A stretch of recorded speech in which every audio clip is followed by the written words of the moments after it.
Nicholas Hoare. This evening we are to review 4 books, starting with the sequel to an actually splendid book called The Sweetness at the Bottom of the Pie. And this one, which is by the same author, Alan Bradley, is called The Weed That Strings the Hangman's Bag. And it features the same heroine, aged all of 11, that was in its predecessor. And it features a gorgeous little girl named Flavia de Luce. I think that's the way you pronounce the name. Anyway, it's Flavia de Luce, of course, in the anglicized version, who is a participant in what can best be described as a cozy situation. And the people that featured in these books are memorable characters, all of them, and she in particular is splendid at solving mysteries that are not as easy as they sound. And she does an extraordinarily good job in each of them. And this particular book, which I think is in imminent danger of becoming a bestseller as well, and we're not very keen on our bestsellers, but this one deserves to be, is just the same quality as the last one. So anybody who enjoys a sort of Agatha Christie feel to a youngster solving mysteries in a British village, I think would probably enjoy this type of thing hugely. And certainly for the older generation, it's a classic of its kind. I'm given to understand that Mr. Bradley has 4 more in the works at least. So I think our little 11-year-old is going to be fairly actively engaged for the next little while in solving further mysteries. But in the meantime, this particular one, The Weed That Strings the Hangman's Bag, is immortal. I recommend it warmly. The second book we have to discuss is by a British madman by the name of Nicky Haslam. And surprisingly enough, this has been published in North America, which we never really expected. It is the epitome of gossip carried to illogical extremes. Nicky Haslam is a legendary British decorator who has a practice that is international and extremely well known.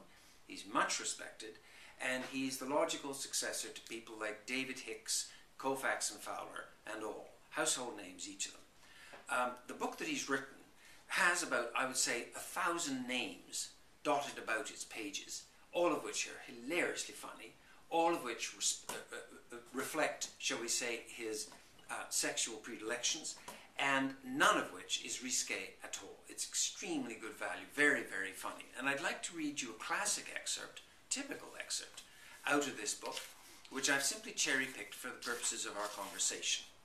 And it goes something like this. Violet Wyndham also came into my life through Simon Fleet and Diana Cooper. The author of historical biographies, Violet was the daughter of a writer, Ada Leverson, and the mother of another, Frances Wyndham. Ada I knew only by repute. She was a socking great hit novelist, 1880-ish. Her style was mockable. Quote, he smiled a smile as blank as a ceiling, for its overtones of camp. And indeed one does occasionally feel Ronald Furbank peeping over the pages. But her books were not her only memorial. Being the adored best friend of Oscar Wilde gave her fin de siècle immortality. It was to Ada he turned when his world crumbled. It was she who met him at the jail's gate. He called her Sphinx.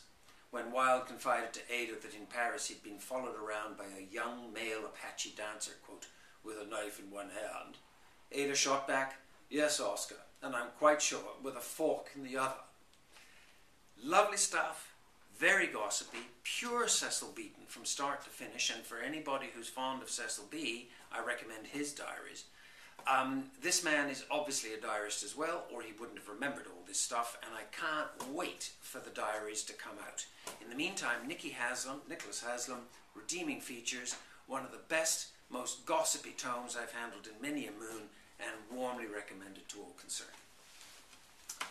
The third book I have to suggest is a very different kettle of fish called Parisians. Not The Parisians, Parisians.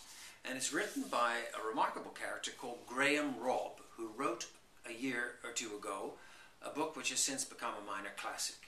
And that particular tome, The Discovery of France, which is also in paperback at this point, has been succeeded by another thing on the specifics of France, as opposed to France as a whole, one particular part of it, and this is some part of it. So the Golden City has met its match in this man. He has anthologized, in the form of anecdote, snippets of history, and good anecdotal accounts. Virtually the encapsulation of a city for the past 400 years. And he's done it in such a way that he's ranged it from the lowest of the low to the highest of the high and everything in between.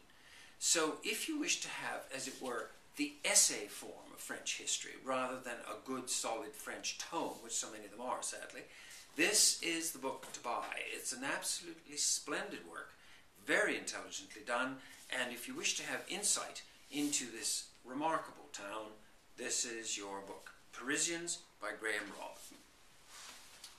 And our last one this evening, which is a bit of a departure for me, I have to say, is a book on American history written by a Brit. And before somebody shoots me down, anyone who knows me well, I should perhaps say that the best study of the Edwardian era in England was not done by a British author at all. It was done by a French one, Philippe Julien by name, and it is still the one to beat.